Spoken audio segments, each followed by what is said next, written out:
faire ici. Encore un hit que vous avez découvert. Ivoire TV. Ivoire TV.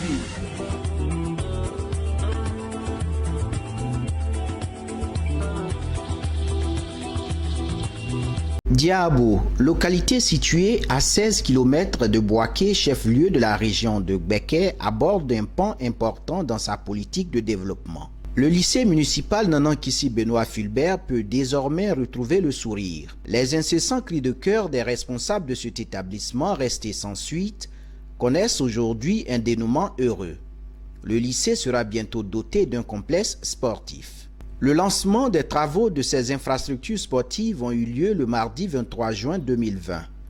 La donatrice, présidente de l'association Diabo Ville Émergente, s'engage ainsi à contribuer à l'amélioration des conditions d'études et de travail des pensionnaires de ce lycée.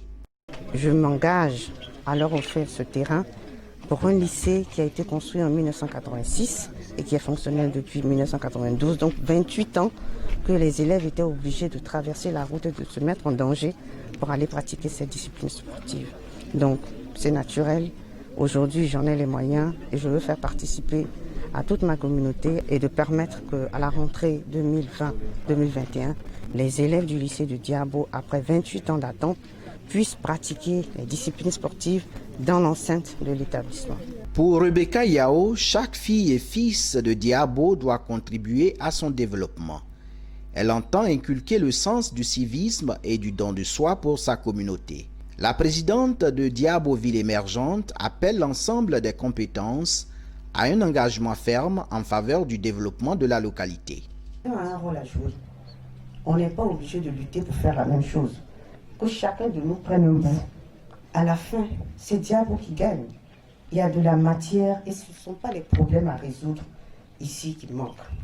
Et si je me bats pour vous, mes petits frères et mes petites sœurs, c'est pour vous donner l'exemple et puis solliciter votre appui.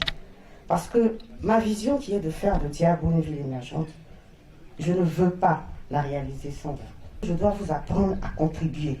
C'est une éducation, une formation que je vous donne pour que vous aussi vous la donniez à vos enfants et que chacun n'oublie pas son territoire.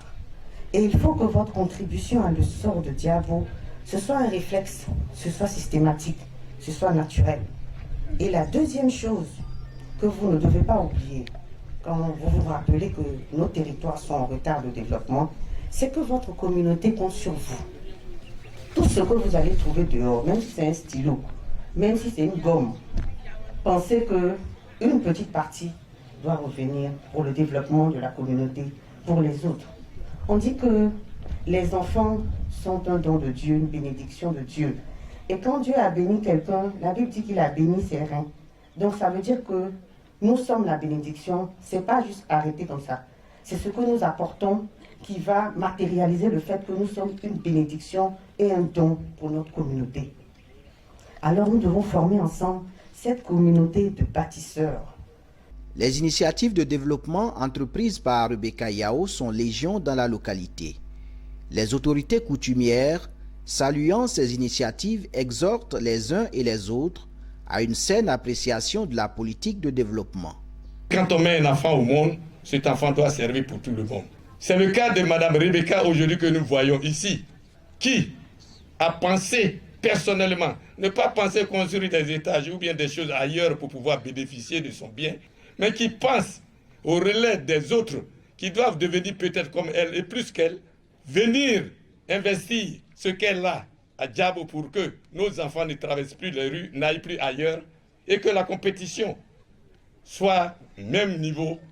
Je ne fais que remercier celle-là. Souvent quand on en parle, il y en a qui le mettent en politique. Il y a la politique politicienne, mais il y a la politique du développement que nous devons tous apprécier. Les bénéficiaires, par la voix de la première responsable de l'établissement, ont témoigné leur profonde reconnaissance à la donatrice avant de mettre au grand jour d'autres difficultés rencontrées par le lycée. Un chef d'établissement tout à fait heureuse et comblée. Les élèves éprouvent d'énormes difficultés pour se rendre au sport. Voyez-vous, Nous avons le grand terrain de foot. Et pour y accéder, il faille que mes enfants traversent la voie. C'est un danger.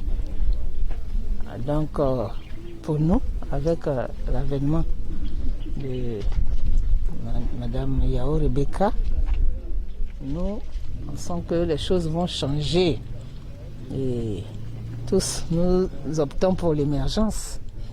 Et voilà que nous allons connaître aussi une grande satisfaction. Mon plus grand rêve, c'est de voir cet établissement clôturé.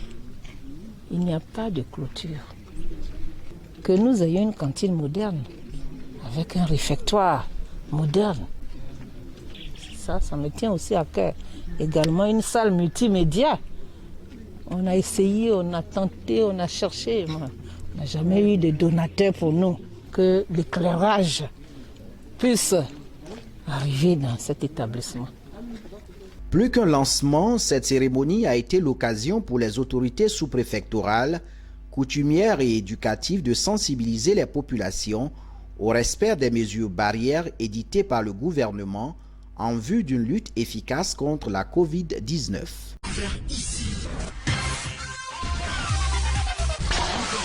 Que vous avez découvert. Ivoire TV. Ivoire TV.